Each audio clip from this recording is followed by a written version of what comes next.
पैशाच्या वादातून खून, आरोपी 24 तासात अटकेत. बीड जिल्ह्यातील पाटोदा पोलीस स्टेशन हद्दीत झालेल्या खून प्रकरणातील आरोपीला स्थानिक गुन्हे शाखेने अवघ्या 24 तासात अटक केली आहे. पैशांच्या वादातून डोक्यात दगड मारून खून केल्याचं तपासात उघड झालं आहे.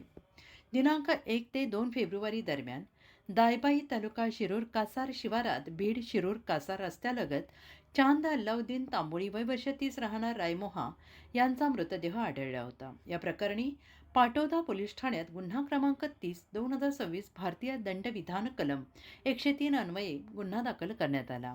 तपासादरम्यान अतिक गुलाब तांबोळी राहणार इस्लामपुरा पेठ बीड याच्यावर संशय बळावला. पोलिसांनी त्याला शासकीय रुग्णालय परिसरातून ताब्यात घेतलं आहे.